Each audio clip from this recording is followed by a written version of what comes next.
નમસ્કાર મિત્રો, શેરબજાર ગુજરાતી યુટ્યુબ ચેનલમાં તમારા બધાનું સ્વાગત છે। મિત્રો, જો તમારે પણ એક સાથે બે બે ડિવિડન્ડ જોઈતા હોય તો જલ્દી જ આ શેરમાં તમે ખરીદી કરી શકો છો। આ કંપની આપી રહી છે એક સાથે બે બે ડિવિડન્ડ, અને કેટલા રૂપિયાનું ડિવિડન્ડ આપ્યું છે એના વિશે આપણે વાત કરીએ। ક્યારે આની રેકોર્ડ ડેટ છે એ પણ આપણે ડિટેલમાં જોઈએ। સૌથી પહેલા મિત્રો આપણે વાત કરીએ ફાર્મા સેક્ટરની કંપની સનોફી ઇન્ડિયાએ શુક્રવારે બજાર બંધ થયા બાદ પોતાના ક્વાર્ટરના પરિણામો જાહેર કરી દીધા હતા। પરિણામોની સાથે જ કંપનીએ ગયા વર્ષના ઇન્ટરિમ ડિવિડન્ડ અને ડિસેમ્બર ક્વાર્ટરના માટે ઇન્ટરિમ ડિવિડન્ડની જાહેરાત કરી છે। કંપનીએ તેનું નાણાકીય વર્ષ જાન્યુઆરીથી ડિસેમ્બર રાખે છે। તેના આધાર પર ડિસેમ્બર ક્વાર્ટરના કંપનીનું ચોથું ક્વાર્ટર રહ્યું, અને તેની સાથે જ કંપનીએ 2023 માટે પૂરા વર્ષના પરિણામો અને ઇન્ટરિમ ડિવિડન્ડની જાહેરાત કરી છે। કંપની દ્વારા આપવામાં આવેલી જાણકારી અનુસાર સનોફીનો નફો ગયા વર્ષના મુકાબલે 5%ના દરથી વધ્યો છે। શુક્રવારે કારોબારીમાં શેરમાં લગભગ 1%નો ઘટાડો જોવા મળ્યો છે।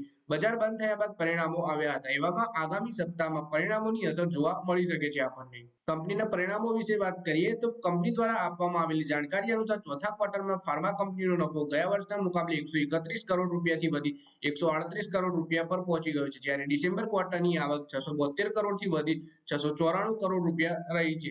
ચોથા ક્વાર્ટરમાં એબિટા 166.9 કરોડથી વધીને 187.4 કરોડ રૂપિયા પહોંચ્યું છે। ગયા વર્ષના મુકાબલામાં એબિટા માર્જિન 24.8%થી વધીને 27% ઉપર પહોંચી ગયું છે। પછી આપણે વાત કરીએ કે કંપનીએ ડિવિડન્ડ કેટલું આપ્યું છે, તો કંપનીએ જાણકારી આપી છે કે બોર્ડે 31 ડિસેમ્બર 2023ના રોજ ખતમ થયેલા નાણાકીય વર્ષ માટે ₹50 પ્રતિ શેરનું ઇન્ટરિમ ડિવિડન્ડ જાહેરાત કરી છે। તેના માટે 7 માર્ચ 2024ની રેકોર્ડ ડેટ નક્કી કરવામાં આવી છે। ડિવિડન્ડની રકમની ચૂકવણી કંપની 20 માર્ચ કે તેના પછી કરવામાં આવશે।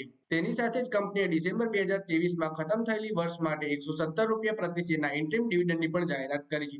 ડિવિડન્ડ માટે કંપનીએ 3 મેને રેકોર્ડ ડેટ તરીકે જાહેર કરવામાં આવી છે। આ ડિવિડન્ડની ચૂકવણી 24 મે કે તેના પછી કરવામાં આવશે। તો મિત્રો, આ વિડીયોમાં આપણે વાત કરી સનોફી કંપનીના ડિવિડન્ડ વિશે, અને તેનું ક્વાર્ટરનું પરિણામ પણ જાહેર થયું હતું।